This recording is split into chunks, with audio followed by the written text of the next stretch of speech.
Halo Genjaders, singkat cerita, kemarin itu adik ipar gue nikahan. Dan karena sikon pandemi seperti ini, nikahannya mau nggak mau ya di rumah. Di hari yang sama, anak gue yang paling gede ulta juga. Jadi ya sekalian aja, dirayain di venue yang sama. Biasanya kalau ada acara apapun ya gue selalu jadi seksi dokumentasi. Klasik.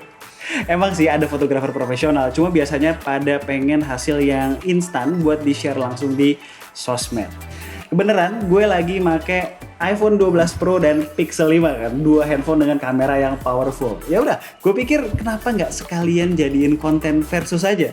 Lagian, sebenarnya menurut gue gini, untuk banyak orang mereka tuh pakai kamera handphone ya di situasi seperti ini, bukan yang sengaja kayak kemana gitu hunting foto ke tempat yang bagus dengan objek yang bagus juga dan seterusnya. Men, dari foto-foto sampel lo ya, kita bicarain general dulu ya. Untuk tone warna nggak bisa dipukul rata. Kadang di iPhone lebih warm, kadang sebaliknya.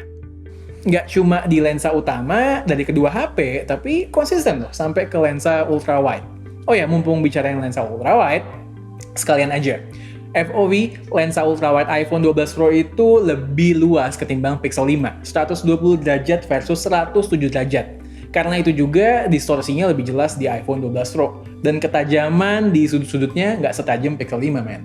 Selain itu, yang juga konsisten adalah antar lensa utama dan ultrawide kedua handphone ini dari hasil jepretan gue. Kalau kita perhatikan dynamic range Pixel 5 tuh lebih balance ketimbang iPhone 12 Pro. Seringkali gue notice iPhone tuh punya kecenderungan untuk overexpose. Perhatiin aja, highlight di background lebih sering blown out di iPhone 12 Pro. Sedangkan di Pixel nggak segitunya. iPhone itu lebih mementingkan yang di foreground, lebih bright, dan detail objeknya memang lebih dapet. Hal ini paling sering kejadian ketika kita moto orang yang mukanya ngadep ke kamera dalam high contrast scene. Kalau orangnya nggak ngadep ke kamera, malah cenderung aman-aman aja. Kalau reproduction objeknya sendiri lebih eye pleasing di iPhone 12 Pro, sedangkan Pixel tuh lebih pucat, tapi sekaligus representatif dengan aslinya. Yang perlu dicatat, karakter Pixel dari dulu sampai sekarang ya nggak berubah. Shadow-nya terlalu matang, jadi kadang-kadang berasa kurang terang ketimbang iPhone in general. Mungkin gue mau tambahin dikit ya. Dari semua foto-foto yang lu ambil, itu kan kebanyakan di kondisi yang challenging atau indoor. Soal noise, gue lihat lebih ketara di iPhone 12 Pro dibandingin Pixel 5. Lalu untuk objek orang selama kondisi pencahayaan proper, detail keduanya sama lah 11-12. Tapi begitu masuk ke kondisi pencahayaan yang emang seadanya, detail wajah orang itu ya seperti biasa lah. Udah jadi kuenya Pixel, dalam hal ini Pixel 5.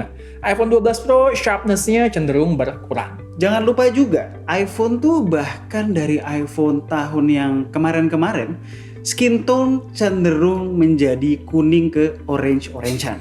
Ya kan? Pixel tuh lebih bisa preserve warna kulit asli kita. Karakter-karakter foto ini berlanjut ke hasil jepretan foto bokeh juga. Soal kerapian ya sulit lah nebaknya. Dalam situasi dan kondisi random seperti ini, pakaiannya juga rame, gue lihat objeknya banyak, ya kan? Kompleks lah. Di iPhone 12 Pro, kita dapat opsi untuk menggunakan lensa utama atau telefoto.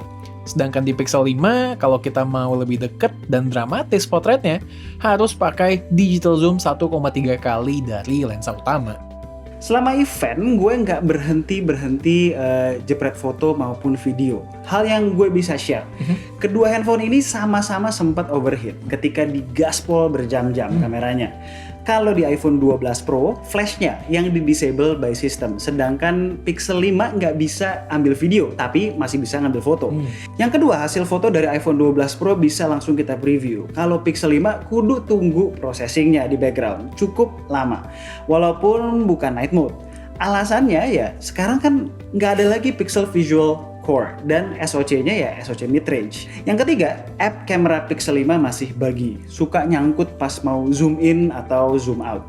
Lastly, buat Pixel 5 jangan percaya sama viewfinder karena preview di viewfindernya lebih jelek daripada hasilnya. Terlepas adanya preview live HDR loh ya. Kemampuan zoom nggak perlu diragukan lagi menjadi kelemahan utama dari kamera Pixel 5. Nggak ada lensa tele lagi men, kayak di Pixel 4 ya. Bukannya ditambahin, malah digantiin ultra wide.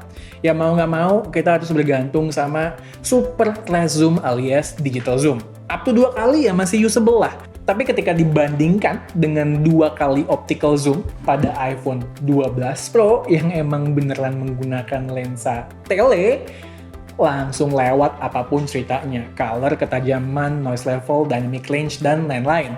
Bahkan kalau mau adu yang sama-sama digital zoom sampai 7 kali pun kami coba, itu tetap lebih baik iPhone 12 Pro.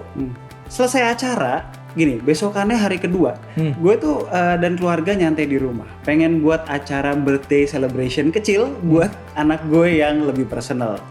Kondisi rumah lightingnya tuh rada remang-remang, kerai ditutup semua. Jadi ini kondisi yang bisa dibilang low light jatuhnya ya. Kedua handphone by default bakalan detect night mode secara otomatis ketika dirasa perlu. Di Pixel 5 kita nggak perlu repot-repot lagi switch ke opsi night sight kayak zaman dulu. Men, kayaknya gue pengen curhat deh, ya kan? Untuk urusan foto low light dengan night mode, ya kan? Apalagi dengan scene-scene yang kayak begini, mostly foto orang, bukan gedung-gedung, ya kan? Lo ngerasa nggak sih output foto night mode dari iPhone 12 Pro itu cenderung kayak bercak-bercak, kayak kan noisy dan kayak kotor lah gitu kesannya. Sedangkan Pixel 5 itu objeknya glowing, man. Noise-nya juga lebih sedikit dan tajam, enak buat dilihat. Rata ya, mau pakai lensa apapun ceritanya sama. Jadi kalau gue ngelihatnya, kalau emang gue pengen tujuannya ke night party dan pengen ngabadiin momen bareng temen, pasti Pixel 5 yang gue bawa, karena ya jelas bedanya. Dan mungkin, apa ya, istilahnya itu, istilah gue ya, gue ngelihatnya foto dari Pixel 5 itu lebih wet look gitu loh. Sedangkan dari iPhone tuh kayak dry banget gitu loh. Kering. Fotonya kering gitu fotonya gitu loh. Nggak lively, nggak hidup gitu Iya. ya. By the way, mungkin kalau gadgeters yang udah lama di channel K2 Gadgets, mungkin mereka kalian tahu lah, kita sering banget, lebih sering motonya tuh moto orang. Karena kenapa? Paling mudah mendeteksi kekurangan sebuah kualitas foto itu ketika kita moto ke orang. Kan kita tahu orang tuh bentuknya seperti apa, ya kan? Pori-pori orang seperti apa, tekstur muka orang seperti apa. Jadi lebih mudah sekali ngedetect bisa dibilang cacat processing lah ya. Lebih mudah. Kalau kita motonya gedung gitu-gitu kan maksudnya ya umum banget lah. Umum, teksturnya juga ya orang kan nggak ada point of reference di pikiran mereka tentang gedung ini bisa jadi memang aslinya warnanya seperti itu. Ya, bisa jadi soft nggak teksturnya dan sebagainya. Iya, tapi kalau muka orang ya udah jelas gitu kan muka orang seperti apa gitu. Jadi ketika kalian melihat hasil foto kami ya kalian pun bisa langsung lihat bahwa ini processingnya tuh seperti ini, ada kekurangannya di sini. Ya udah, kita lanjut dulu ke video. Gini, keduanya gue shoot dengan resolusi 4K 60 fps. Maksimalnya ya. Nah, satu hal yang gue notice footage Pixel sekarang dengan Pixel 5, stabilisasinya improve banget ketimbang generasi sebelumnya. Kalau mau kita lihat lebih detail, saat gue jalan, hentakan kaki gue bisa di-balance lebih smooth oleh sistem stabilisasi iPhone 12 Pro. Di luar itu, dari overall footage, dynamic range itu lebih balance di iPhone 12 Pro juga ya. Begitu juga dengan warnanya yang lebih keluar. Noise lebih rendah, dan overall scene-nya tuh berasa lebih bright. Ini sebenarnya cerita klasik iPhone lah ya, kalau soal per video masih unggul banget mereka. Soal video selfie, ya sayangnya Pixel 5 mentok di resolusi 1080p 30 fps. Di sisi lain, iPhone 12 Pro mentok di 4K 60 fps. Jadi poin-poin positif dari perekaman lensa utama di belakang masih dipertahankan. Cuman perbedaannya sekarang makin jomplang aja ketika pakai merekam di kamera depan.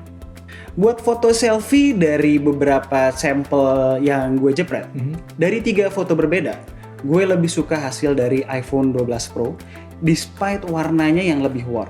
Tapi gambarnya tuh lumayan jauh lebih tajam gitu ya, less noise juga ketimbang Pixel 5.